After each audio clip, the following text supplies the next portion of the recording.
Assalamualaikum warahmatullahi wabarakatuh. Bismillah, walhamdulillah, wassalatu ala rasulillah, wala hawla wala quwwata illa billah. Yang terhormat Ketua DKM Masjid Muhajirin beserta jajarannya, yang terhormat Ketua RW 13 beserta pengurus, wabil khusus Akhirul Kiram Ustaz Dr. Haji Mulu Zakaria, dan yang dirahmati Allah Subhanahu wa taala, rekan-rekan sejawat jamaah Masjid Muhajirin. Pagi ini saya akan menyampaikan satu hadis pendek saja yang diriwayatkan oleh sahabat Nabi Muhammad SAW yang bernama Mu'adz bin Jabal. Oh iya, judul kita pada pagi ini adalah bolehkah mengucapkan salam kepada kelompok Bahai? Itu judulnya. Hadis ini hadis sahih riwayat Imam Muslim. Kata Rasulullah SAW, Haqqullahi 'alal ibadi ayya'buduhu wa la yusyriku bihi syai'an. Kata hadis sahih riwayat Imam Muslim. Artinya begini, hak Allah terhadap hambanya yaitu dengan menyembahnya dan tidak menyekutukannya dengan sesuatu. Hak Allah itu artinya kewajiban hamba. Kewajiban hamba adalah menyembah Allah dan tidak menyekutukannya dengan sesuatu. Menyembah Allah atau beribadah kepada Allah, Allah atur tata caranya tuh. Allah beritahu bagaimana cara menyembahmu. Nanti di rumah buka surat Al-Jasiyah ayat 18 tuh. Summa ja'alnaka ala syari'atin minal amri fattabi'ha. Kata Allah. Kemudian aku jadikan atau kami jadikan ya, kepada kalian itu cara beribadah, tekniknya, protokol beribadah tuh, petunjuk teknisnya tuh. Allah kasih tahu caranya begini, kalau mau menyembah itu begini, baru bisa diterima. Makanya Allah turunkan Quran, petunjuknya tuh. Allah turunkan Nabi, contohnya tuh. Kita buka HP aja tuh, kalau pakai password gak bisa masuk, Pak. Ketik 1, ketik 2, ketik 3, karena anu pakai goncang-goncang gitu, ya contreng. Pakai fingerprint, pakai apa namanya, mata, macam-macam tuh, baru bisa masuk tuh. Apalagi urusan ibadah. Allah atur tata caranya tuh agar ibadah itu bisa diterima.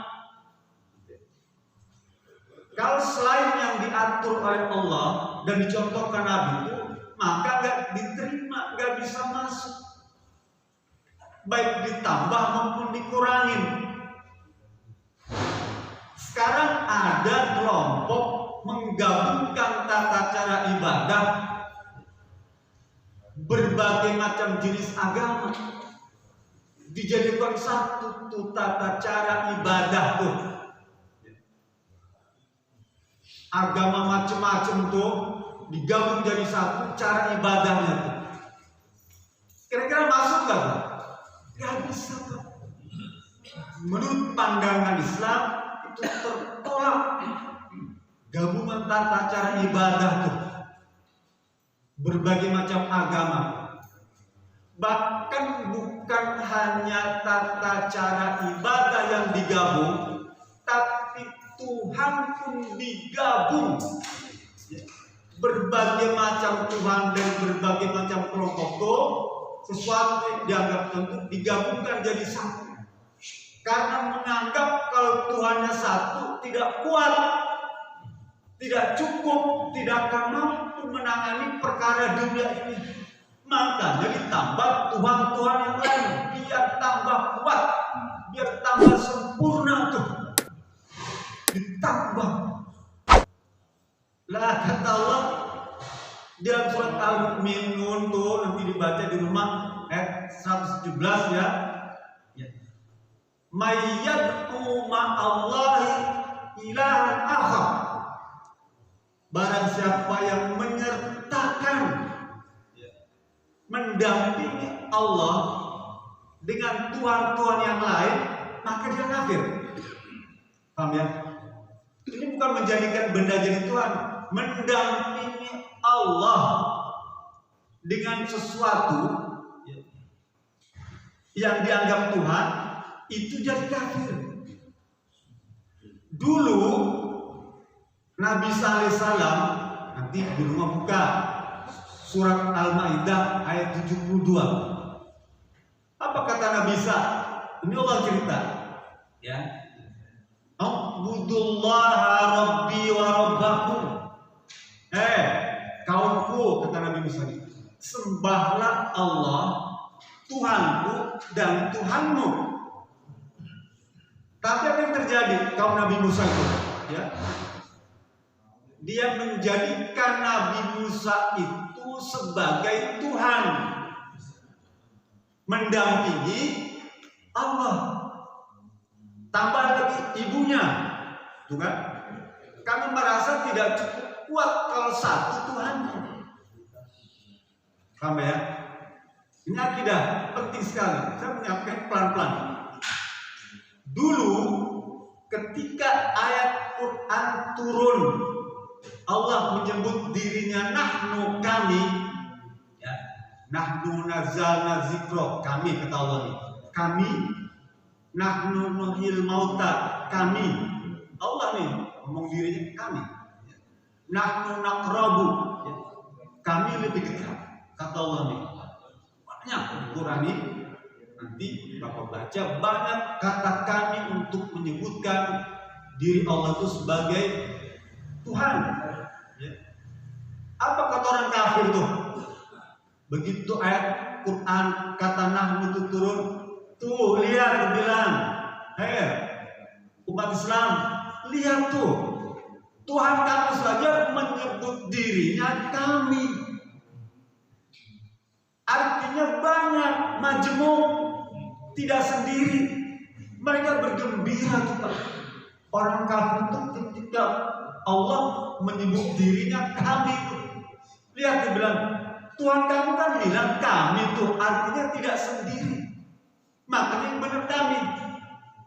Kata orang Yahudi itu ada dua Tuhannya, Allah dan Uzair. Begitu juga agama-agama, ada yang tiga, ada yang empat, macam-macam digabung. Lah kata Allah, orang-orang yang menyertakan sesuatu menjadi Tuhan selain Allah, maka dia kafir, nyata kafir. Ya. Jadi tidak ada sebutan lain kepada orang selain Islam, kafir. Apalagi kalau Tuhan itu digabung jadi satu tuh. Karena orang kafir dulu itu menganggap Nabi Isa itu anak. Tidak mungkin seorang ibu melahirkan tanpa seorang suami, seorang ayah, tidak mungkin. Pasti ada bapaknya. Gak mungkin. Dalam pandangan mereka, bahkan orang kafir itu nih, kata Allah cerita, orang kafir itu menganggap dirinya adalah yang paling benar. Nanti buka surat Al-Baqarah ayat 111. Qalu la yadkhulul jannah illa man kana hudan aw nasara. Kata mereka nih, Allah yang ceritanya, tidak akan pernah masuk surga semua manusia ini kecuali orang Yahudi dan orang Nasrani. Mereka menganggap dirinya adalah yang paling benar. Lalu bagaimana orang Islam menganggap agama Islam adalah yang paling benar? Boleh nggak? Harus, paham ya? Orang Islam ini harus menganggap agama Islam itu adalah agama yang paling benar. Agama lain, wallahu alam, tidak tahu. Perkara orang kafir itu menyebut agamanya paling benar, terserah. Itu urusan mereka, bukan urusan kita. Tapi khatib, ya, saya punya kewajiban menyampaikan kepada saya dan semua umat Islam ini harus punya keyakinan yang kokoh bahwa agama Islamlah yang paling benar. Agama yang lainnya tidak benar. Gitu Pak.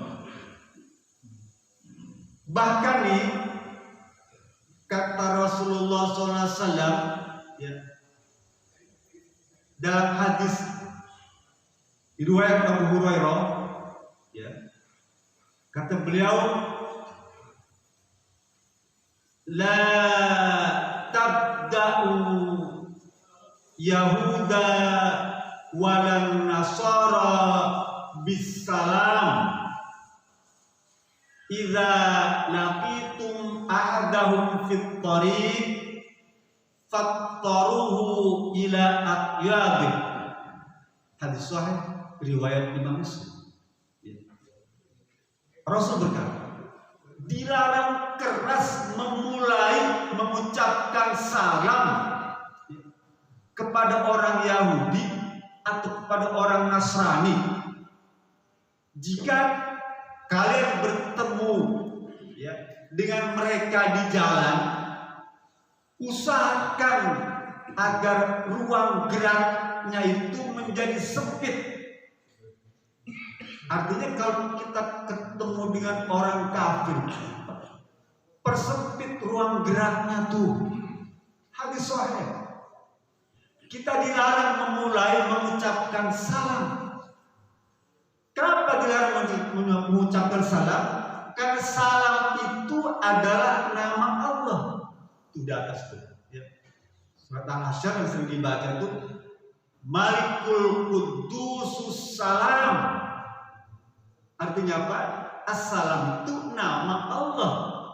Asmaul Husna, Maha menyelamatkan, Maha membahagiakan, Maha mensukseskan, Maha menyenangkan. Pendek kata, yang Maha menyenangkan itu adalah as-salam. Dan kita tidak boleh mengucapkan salam, memberikan kesuksesan kepada orang-orang kafir. Ya, saya kasih contoh analogi ini.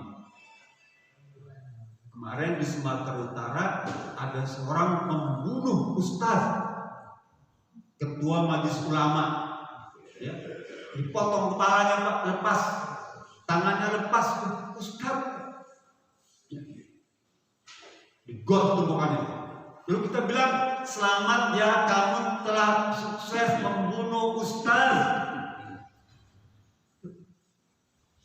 Ada orang berzina dengan artis. Saya coba baca beritanya, pas saya nggak nonton sih. Beritanya aja di HP ada. Mungkin bapak yang nonton kali ya. Berzina dengan artis. Soalnya saya nggak punya VPN. Apa VPN? Diblokir.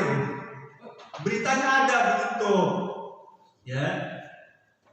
Lalu kita ucapkan selamat ya kamu telah berhasil menzinai artis. Lalu ada lagi orang yang mencuri, kita ucapkan selamat. Selamat ya kamu telah berhasil mencuri korupsi uang rakyat. Kita ucapkan selamat.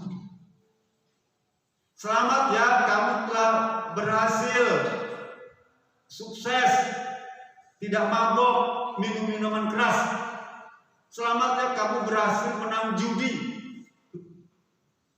Lah itu dilarang oleh agama. Karena itu semua adalah dosa-dosa besar. Sekarang ada orang syirik menyekutukan Allah yang dosanya lebih besar lagi. Kita ucapkan selamat. Selamat ya kamu telah menyekutukan Allah.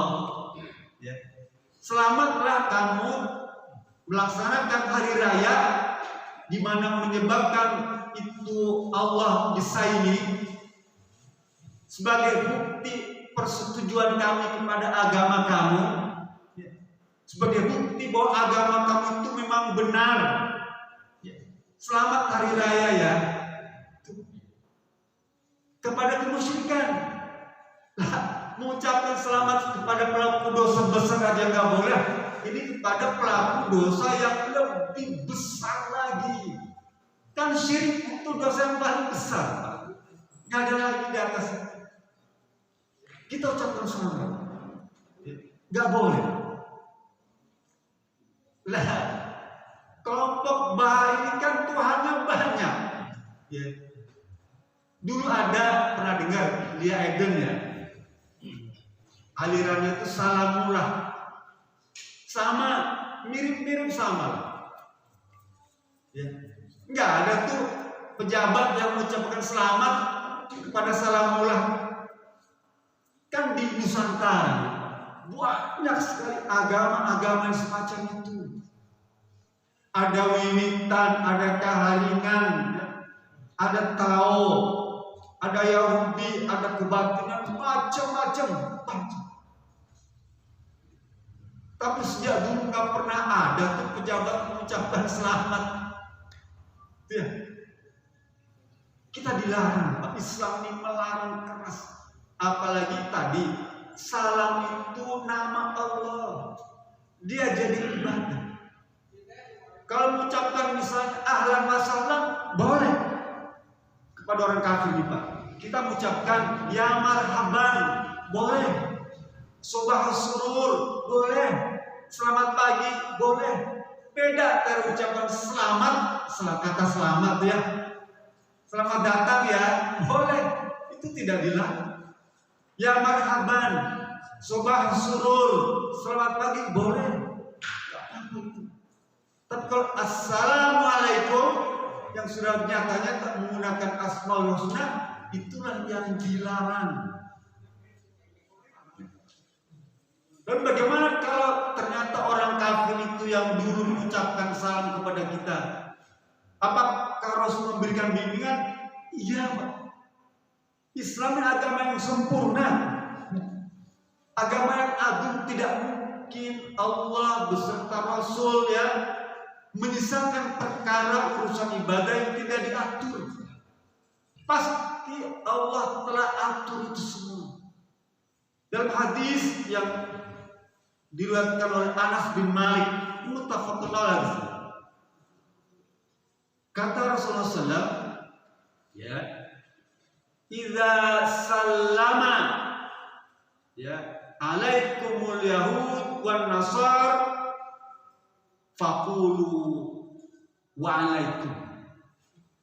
Jika kamu mendapatkan ucapan salam, assalamualaikum nih, bukan asam, assalamualaikum pada kita ya. Pak Haji, assalamualaikum, itu orang kafir ya.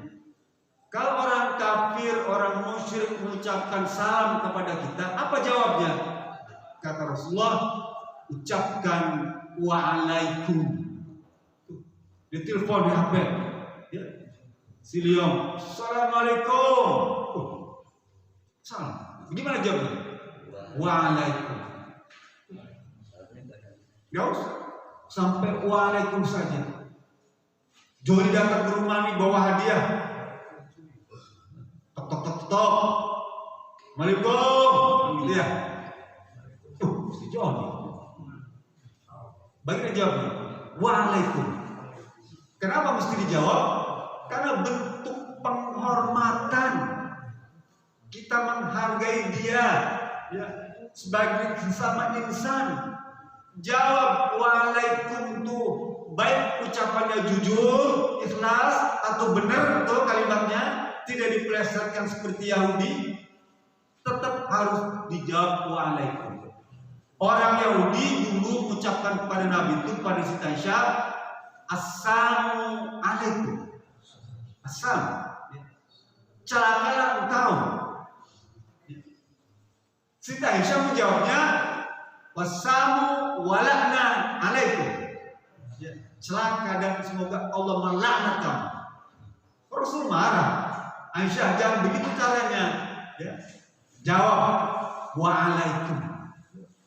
Jadi kalau ada telepon nih, assalamualaikum, di HP, liom nih, jawab waalaikum. Nah gitu ya, jangan langsung main jawab aja, waalaikumsalam. Itu tertolak, ya, dari sisi pandangan Islam. Saya tambah satu hadis lagi. Hadis ini hadis yang diriwayatkan oleh Usama Zaid. Kata Usama, karena Nabi sallallahu alaihi wasallam marra bi majlisin fi akhlaqa minal muslimina wal musyrikin, ya, wa abadatal awsan wal yahuda, fasallama Nabi sallallahu alaihi wasallam. Bukhari Muslim. Kata Usama, suatu kali Rasulullah SAW lewat di suatu kumpulan tuh, ya, orang-orang lagi kongko-kongko tuh banyak, ya. Tapi di sana itu ada orang Islam, ada orang Yahudi, ada orang musyrik, ada orang Nasrani, itu macam-macam situ ya. Kemudian Rasul ngomong, assalamualaikum. Hadis sahih, ya. Hadis ini mengajarkan kepada kita kalau di sana ada orang Islamnya tuh, sekalipun ada orang kafir di sana, maka kita boleh mengucapkan assalamualaikum, ditujukan kepada orang yang beragama Islam itu. Ya, tujuannya itu Pak, sekalipun di sana ada orang kafir, ya. Di kantor, kita masuk ke kantor, assalamualaikum, boleh, boleh, karena di kantor itu ada orang Islam, ada orang kafir, boleh. Sekalipun orang kafir tadi menjawab waalaikumsalam, boleh nggak Pak?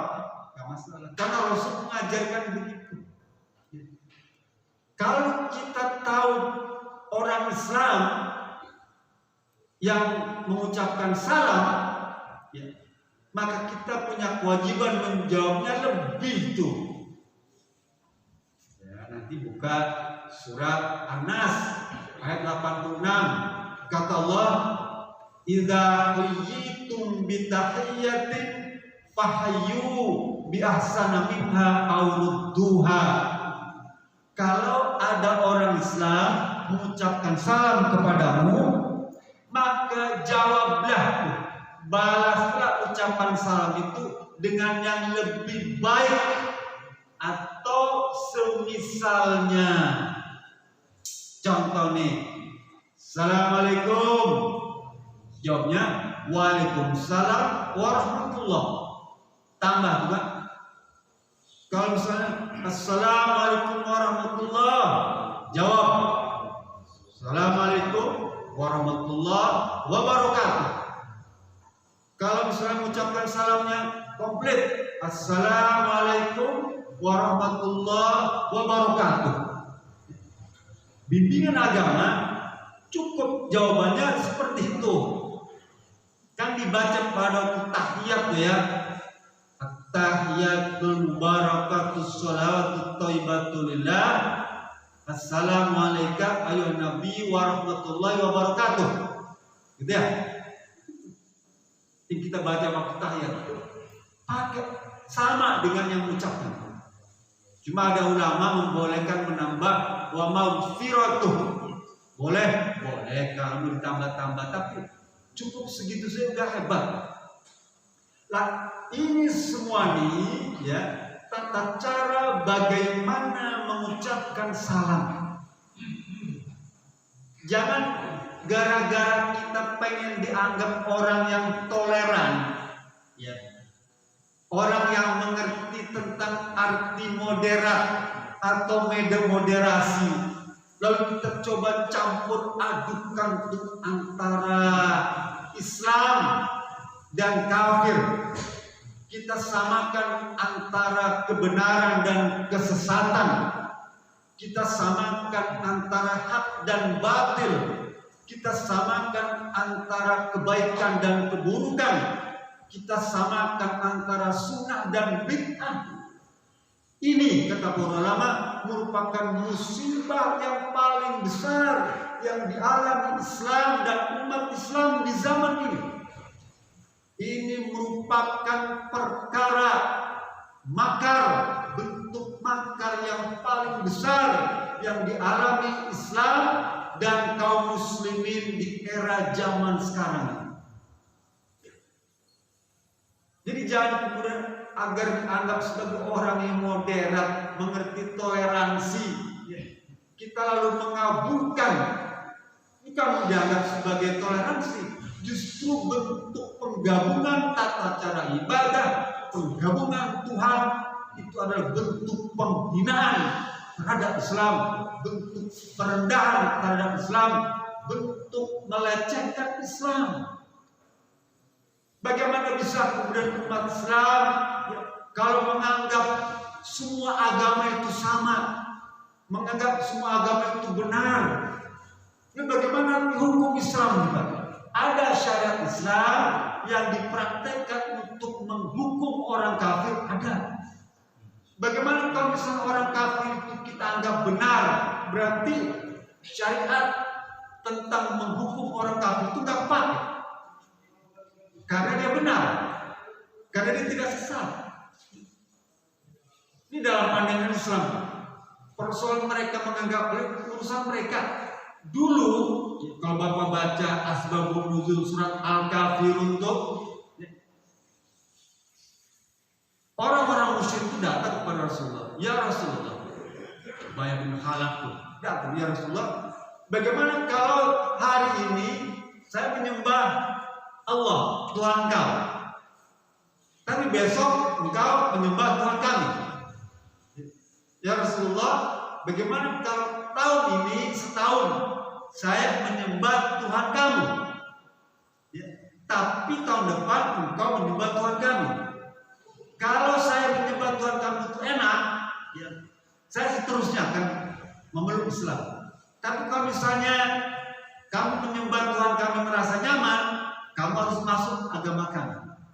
Dulu tuh Pak, orang kafir itu mengajak bertoleransi, ya, kepada Nabi Muhammad. Sudah ada, dia bukan baru sekarang. Sejak zaman dulu sudah ada tuh bentuk moderat, bentuk moderasi, ajakan toleransi beragama itu ada cara jebakan untuk menggiring Islam pada kekafiran. Cara itu. Maka Allah turunkan tuh, ya, Qul, kata Allah pada yang Muhammad, katakan pada mereka itu, ya ayyuhal kafirun, la a'budu ma ta'budun, tidak akan pernah aku menyembah Tuhan yang kamu sembah. Wa antum a'buduna ma'bud, kamu pun tidak akan pernah menyembah Tuhan yang aku sembah. Wala ana a'budu ma'budun, tidak akan pernah aku ikut-ikutan beribadah cara model kamu. Allah kasih tahu, sekarang kita mau ikut-ikutan. Surat Al-Kafirun sudah melarang itu semua. Kita cara beribadah itu cara ibadah orang kafir. ikut cari ibadah orang Bali. Mungkin kita, ya saya, bapak-bapak yang udah tua-tua ini, rasanya berat untuk bisa dipengaruhi oleh ya agama-agama model baru. Udah yakin kita dengan tauhid kita nih, tapi anak kita, cucu kita nih Pak, siapa yang bisa menjelaskan kepada mereka? Ya. Dibilang sholat nggak perlu 5 waktu lah, cukup 3 waktu saja. Sama dibilang Tuhan yang Allah yang kamu sembah dengan Tuhan yang kamu sembah sama juga. Anak kecil ini nurut Pak. Oleh karena itu jangan kemudian pengikutnya itu anak-anak muda yang bekal akidah tauhid keyakinannya itu masih lemah. Apalagi diiming-iming jabatan, dipacarin wanita cantik, dikasih hadiah, udah dah hapus. Hati-hati, saya berpesan kepada diri saya dan kita semua, beritahukan kepada anak cucu kita, saudara kita, jangan sampai ikut-ikutan tuh dengan alasan toleransi agama apapun selain Islam. Jangan. Ikut-ikutan pakai topi warna merah, jangan. Sholatnya 3 rakaat saja, jangan. Menghadap kiblatnya ke arah Israel sana tuh, ya, jangan. Nggak perlu sholat berjamaah, jangan. Islam mengajarkan berjamaah. Datang ke masjid. Dan tidak ada model-model sholatnya tuh dengan sidak tangan begini, enggak. Allah cuma mengajarkan, Rasul mengajarkan takbir, Allahu Akbar. Boleh sedekap, boleh lurus. Ya, dua-duanya betul. Mau sedekap, takbir itu lurus, boleh. Tapi kalau misalnya begini, ya kayak di kampung itu salaman begitu ya, nggak ada. Islam tidak mengajarkan. Kembali. Jadi ucapan salam dalam pandangan Islam adalah ibadah. Karena ibadah, maka diatur tata cara. Apa yang dicontohkan oleh Rasulullah SAW? Ada 4 tadi ya, kesimpulan. Jadi kesimpulannya adalah yang pertama, kita dilarang memulai mengucapkan salam kepada orang kafir. Kalau kita mau di jalan, ya usahakan mempersempit ruang gerak. Yang kedua, kalau mereka mengucapkan salam orang kafir ini, ya, jawab waalaikum. Yang ketiga, kalau di suatu tempat, di suatu majelis ada orang campuran Islam dan orang kafir, boleh mengucapkan salam. Kalau kita mendapatkan salam dari orang Islam, jawablah dengan ucapan yang lebih baik, ya, atau sepadan atau semisalnya. Itu saja. Mudah-mudahan apa yang saya sampaikan ini dapat menambah pengetahuan dan ilmu yang kita dimudahkan untuk memahaminya dan mempraktekannya. Assalamualaikum warahmatullahi wabarakatuh.